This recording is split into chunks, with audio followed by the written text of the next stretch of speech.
What's up, Bay Life kids? We have resurrected the KidVid for the next 2 weeks, since today's like the day after Christmas, and you're home and I'm home, and we're just enjoying everything that was from yesterday, the gifts and the toys and all that stuff, and whatever your Christmas was like yesterday. I hope it was absolutely awesome. So I'm just gonna hang out with you for a few minutes on this video right here, and we're gonna talk about our Big Truth session. This is Unit 4, Session 4, and we are talking about God keeping his promises. The last several weeks we've been asking that question, does God keep his promises? And you guys have told me, yes, yes, yes, he does. And that makes me really happy to know that you guys know without a doubt that God makes promises and keeps promises. And that leads us to this Big Truth session. And so for just the next minute or two, I'm going to talk to you about God being faithful. God is faithful. Did you know that? He is faithful because he makes promises and keeps his promises. That means he does what he says he's going to do. He is faithful.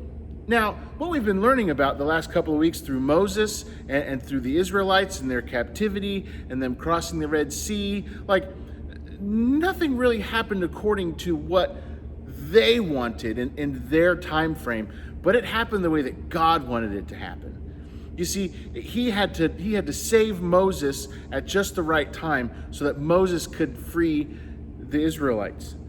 He had to bring the plagues to show that he can not only match these Egyptian gods, but he is so much better than those Egyptian gods. So the 10 plagues had to happen. And they had to get stuck by the Red Sea to show that with trust and faith in God to do these things, that God was going to save them. And so we learned from that, like I just said, that God is in fact faithful. I know I got to teach the Big Truth session the last one. We talked about God being sovereign. Nothing happens without him knowing. And this is the same thing. None of this happened as a surprise to God. God had this planned from the beginning. And so if we know and if we can believe that God is faithful, what is our response to that? I think our response should be trust.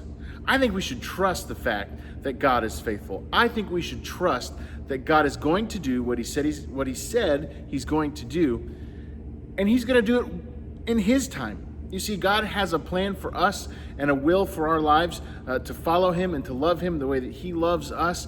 And he orchestrates our lives from beginning to end. And if we can trust in that promise that he has our good in mind, that should lead us to a deeper faith and a deeper commitment to wanting to follow him. Like I said, I hope you guys had a great Christmas. And then this next week, as you are relaxing at home or traveling or just hanging out with your friends and your family, I want you to think about those things. How has God been faithful to you guys in the last year? We're coming up on New Year's Day here pretty soon, a new year of all the new things. So it's kind of a time to look back and think about those things. So how has God been faithful to you and your family in this past year? And how can we grow in our trust in him? Hey, until January 9th, we're not meeting together on January 2nd because it's the day after New Year's. So January 9th, I can't wait to see all of you back in this room as we get to have some fun together, but learn even more about God's faithfulness and God's sovereignty and how his plan is working out through the people of Israel. Until then, I'll see you guys later.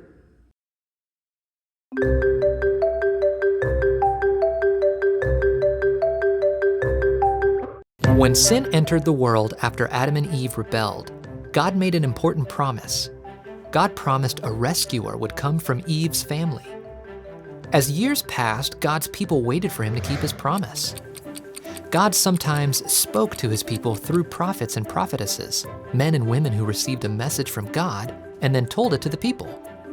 The prophet Isaiah shared a message about God's promise to send a rescuer.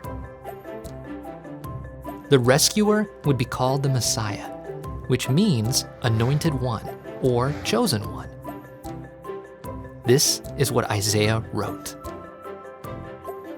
The people are living in darkness now, but they will see a great light. A light will shine on them. God will grow the nation and give the people joy. People will rejoice like they do at harvest time or after a war is won. This is how God will keep his promise. A child will be born for us, a son will be given to us, and the government will be on his shoulders. He will be named Wonderful Counselor, Mighty God, Eternal Father, Prince of Peace. All these names tell us who Jesus is and the great things that he would do. Jesus was coming to earth to help people and to protect people. Jesus would be a king who cares about his people, and he would bring peace to the whole world. Isaiah also said, "His kingdom will be full of his power and peace. The kingdom will grow, and he will reign on the throne as the king. He will be a good, fair, and loving king who reigns forever." God keeps his promises. He remembered his promise to send a rescuer and sent his son Jesus into the world as a baby. Jesus grew up and provided salvation for sinners by dying on the cross and rising from the dead.